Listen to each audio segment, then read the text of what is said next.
সবাইকে স্বাগত জানাচ্ছি। আমি ফিরোজ তোহা। শুরুতেই সংবাদ শিরোনাম। বাংলাদেশের সর্বশেষ গুরুত্বপূর্ণ আপডেট সংবাদে আপনাকে স্বাগত। শুরুতেই সংবাদ শিরোনাম, পরে বিস্তারিত।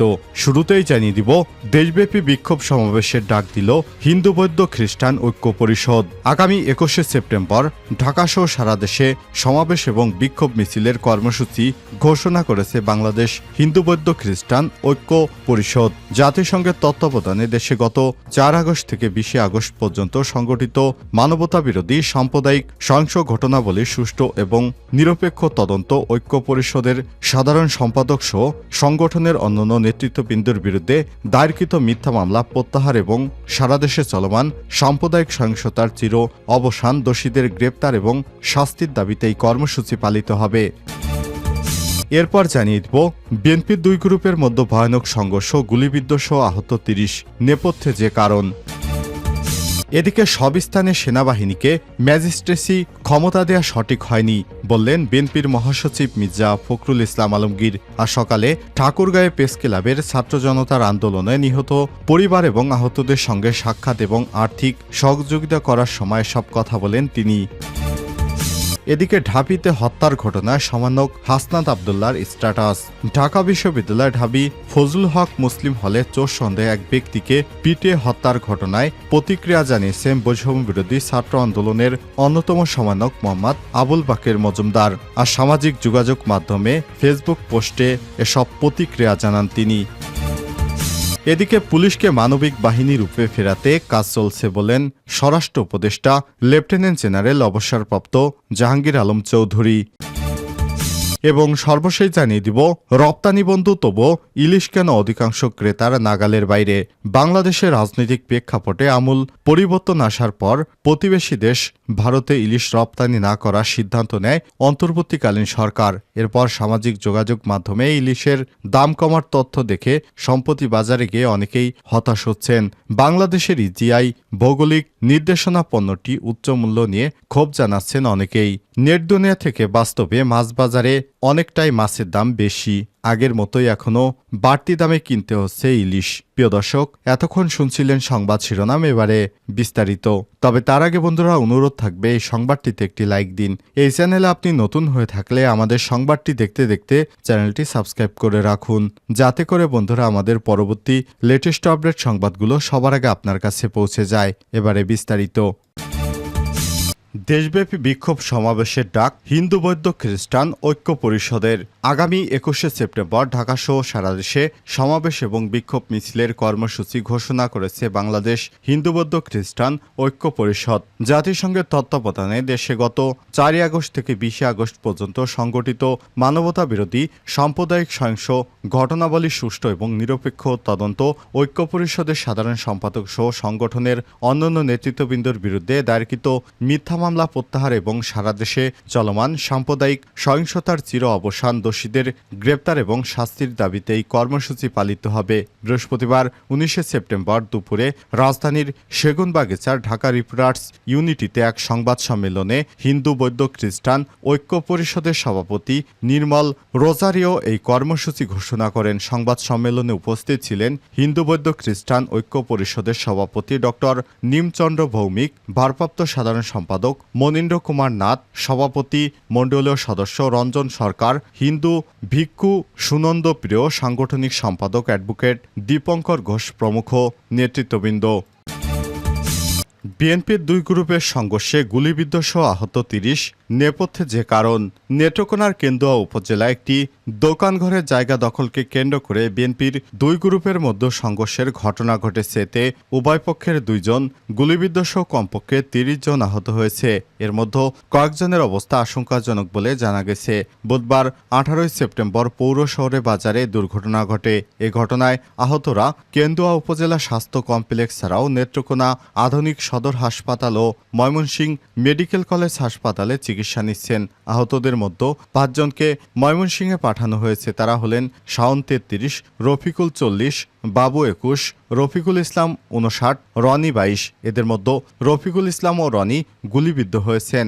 সংশ্লিষ্ট একাধিক সূত্র থেকে জানা গেছে, কেন্দুয়া মধ্যবাজারে থাকা সোহেল আমিন নামে এক ব্যক্তি একটি দোকানঘরের জায়গা বুধবার রাতে দখল করতে যান পৌর শহরের দিগদাইর গ্রামের বাসিন্দা উপজেলা যুবদলের যুগ্ম আহ্বায়ক নাসির খন্দকারের বড় ভাই আলামিন খন্দকার ও পৌর যুবদলের আহ্বায়ক উজ্জ্বল খন্দকার।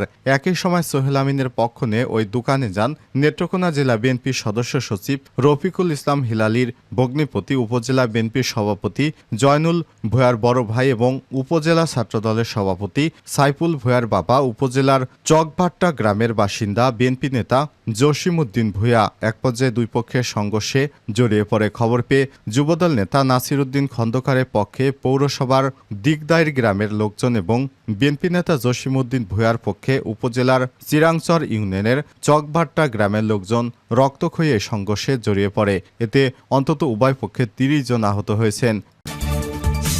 সব স্থানে সেনাবাহিনীকে ম্যাজিস্ট্রেসি ক্ষমতা দেয়া সঠিক নয়, মির্জা ফখরুল। দেশের সব স্থানে সেনাবাহিনীকে ম্যাজিস্ট্রেসি ক্ষমতা দেয়া ঠিক হয়নি বলে মন্তব্য করেছেন বিএনপির মহাসচিব মির্জা ফখরুল ইসলাম আলমগীর। বৃহস্পতিবার 19 সেপ্টেম্বর সকালে ঠাকুরগাঁও প্রেস ক্লাবে ছাত্র জনতার আন্দোলনে নিহত পরিবার এবং আহতদের সঙ্গে সাক্ষাৎ এবং আর্থিক সহযোগিতা করার সময় সব কথা বলেন বিএনপির মহাসচিব মির্জা ফখরুল ইসলাম আলমগীর। বিএনপির মহাসচিব আরও বলেন, হাসিনা সরকার জঞ্জাল পরিষ্কার করতে সকলের অংশগ্রহণমূলক নির্বাচনের ব্যবস্থা করার দাবি জানান তিনি। অনুষ্ঠানে বিএনপির মহাসচিব মির্জা ফখরুল ইসলাম আলমগীর তার দলের পক্ষ থেকে জেলায় ছাত্র জনতার আন্দোলনে নিহত 4 জন পরিবার এবং আহত 43 জনের হাতে নগদ মোট 15 লক্ষ টাকা তুলে দেন। ঢাবিতে হত্যার ঘটনায় সমন্বয়ক হাসনাত আবদুল্লাহর স্ট্যাটাস। ঢাকা বিশ্ববিদ্যালয়ের ঢাবি ফজলুল হক মুসলিম হলে চোর সন্দেহে এক ব্যক্তিকে পিটে হত্যার ঘটনায় প্রতিক্রিয়া জানিয়েছেন বৈষম্যবিরোধী ছাত্র আন্দোলনের অন্যতম সমন্বয়ক মোহাম্মদ আবু বাকের মজুমদার। বৃহস্পতিবার 19 সেপ্টেম্বর সকালে সামাজিক যোগাযোগ মাধ্যম ফেসবুকের এক পোস্টে এই প্রতিক্রিয়া জানান তিনি। ফেসবুক পোস্টে তিনি লিখেছেন, বিশ্ববিদ্যালয়গুলো হবে সন্ত্রাসী, হামলাকারী ও অপরাধীমুক্ত। 22 তারিখ ঢাকা বিশ্ববিদ্যালয় ক্যাম্পাস খোলা হচ্ছে। দেশজুড়ে অন্যান্য ক্যাম্পাসও দ্রুত সময়ের মধ্যে খোলা হবে। শিক্ষার্থীরা কোনো হামলাকারীর সাথে ক্লাস বা পরীক্ষায় বসতে পারে না। ক্যাম্পাসে ছাত্রলীগের নৃশংস হামলাকারীদের বিরুদ্ধে এখনও কোনো মামলা করা হয়নি। প্রশাসনিকভাবে কোনো আইনগত ব্যবস্থাও নেওয়া হয়নি। তাই জুলাই বিপ্লবে শিক্ষার্থীদের উপর প্রকাশ্যে হামলায় জড়িতদের বিরুদ্ধে প্রশাসনকে দ্রুত আইনগত ব্যবস্থা গ্রহণ করতে হবে। দ্বিতীয়ত গত 16 বছর ক্যাম্পাসে অনেকেই ফ্যাসিস্ট খুনি হাসিনার গুন্ডা বাহিনী দ্বারা নির্যাতিত হয়েছেন। ফ্যাসিস্ট হাসিনার অত্যাচারী শাসন আমলে ছাত্রদল, ছাত্র শিবির কিংবা অন্যান্য রাজনৈতিক দলের যারা হাসিনার বিরুদ্ধে সংগ্রাম চালিয়ে গেছেন, গণতন্ত্র, ন্যায় এবং সত্যের পক্ষে কথা বলেছেন, তারা অনেকেই নির্বিচারে মামলার শিকার হয়েছেন। অতীতে যারা খুনি হাসিনা স্বৈরতন্ত্র টিকিয়ে রাখতে লাঠিয়াল হিসেবে গণতন্ত্রের পক্ষে কথা বলা ব্যক্তিদের উপর নির্যাতন করেছেন, সব বিশ্ববিদ্যালয়ের প্রশাসনের উচিত যেসব নির্যাতকদের বিচারের আওতায় আনা এবং বিভিন্ন রাজনৈতিক ট্যাগ দিয়ে যাদের বিরুদ্ধে মিথ্যা মামলা দেওয়া হয়েছে তাদের মামলা প্রত্যাহার করতে হবে এবং ট্যাগিংয়ের মাধ্যমে যারা নির্যাতন এবং নিপীড়ন চালিয়েছেন তাদেরকেও আইনগত প্রক্রিয়ায় বিচারের আওতায় আনতে হবে। তৃতীয়ত, ফ্যাসিস্ট হাসিনা শাসন আমলে যেসব শিক্ষক তাদের শিক্ষার্থীদের উপর নির্যাতন সমর্থন করেছেন তাদেরকেও আইনের আওতায় আনতে হবে। পুলিশকে মানবিক বাহিনী রূপে ফেরাতে কাজ চলছে বললেন স্বরাষ্ট্র উপদেষ্টা। স্বরাষ্ট্র মন্ত্রণালয়ের উপদেষ্টা লেফটেন্যান্ট জেনারেল অবসরপ্রাপ্ত জাহাঙ্গীর আলম চৌধুরী বলেছেন, বাংলাদেশ পুলিশ যেন পুরনো রূপে মানবিক পুলিশ হিসেবে উজ্জীবিত হয়ে ফিরে আসে এবং পুরনো গৌরব ফিরে আনার জনবান্ধব পুলিশ যেন সে বিষয়ে আমরা সবাই কাজ করছি। জনগণের একটা আশা, তারা যেন জনবান্ধব পুলিশ বাহিনী ফিরে পায়।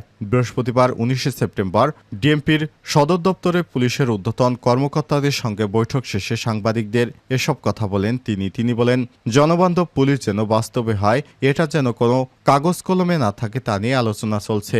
থানা পর্যায়ে লোকজনকে অনেক সময় বিভিন্ন কাজের জন্য গিয়ে তাদের যে সমস্যা সেটা সমাধান করতে পারেন না, সবসময় সমাধান সম্ভব হয় না, কিন্তু এরপরও তাদের যেন প্রাথমিকভাবে সেবা দেওয়া হয়।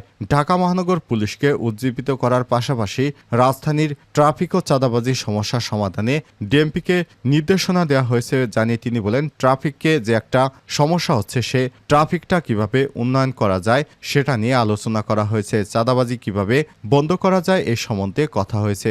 চাঁদাবাজিটা যদি বন্ধ হয়, জিনিসপত্রের দামটা কিছুটা সহনীয় পর্যায়ে চলে আসবে। রাজধানী সহ বিভিন্ন থানায় হয়রানিমূলক মামলা হচ্ছে। বাদী আসামিদের চেনে না। পুরাতন ফরম্যাটে হয়রানির বিষয়ে জানতে চাইলে স্বরাষ্ট্র উপদেষ্টা বলেন, পুলিশ কিন্তু আগে মামলা দিত। এ সময় কোনো পুলিশ একটা মামলা দিয়েছে, আগে পুলিশ 10 জনের নামে 100 জনকে অজ্ঞাতনামা আসামি করত, কিন্তু আজ পর্যন্ত পুলিশ কিন্তু মামলা দিচ্ছে না। এটা কিন্তু সাধারণ পাবলিকরাই দিচ্ছে। যদি পুলিশ একটা মামলা দেয়, আপনি আমার কাছে আইনেন যে 10 জনের নাম দিচ্ছে, 500 জনকে অজ্ঞাতনামা আসামি করা হয়েছে। এখন যারা মামলা দিচ্ছে সাধারণ জনগণ, তাদের বলতে হবে, ভাই যারা অ্যাকচুয়াল ক্রিমিনাল তাদের বিরুদ্ধে আপনারা মামলা দেন, অন্যদের নাম দেন না। অন্য নাম দিলে এইটা তদন্ত করতেও সময় বেশি যাচ্ছে এবং অনেক সময় নিরীহ লোককেও যেন হেনস্থা না করা হয়, এদিকে খেয়াল রাখতে হবে। এজন্য আমরা কিন্তু বলে দিয়েছি যে সাধারণ লোক যেই হেনস্থা হয়, তদন্ত ছাড়া কাউকেই অ্যারেস্ট করা হবে না।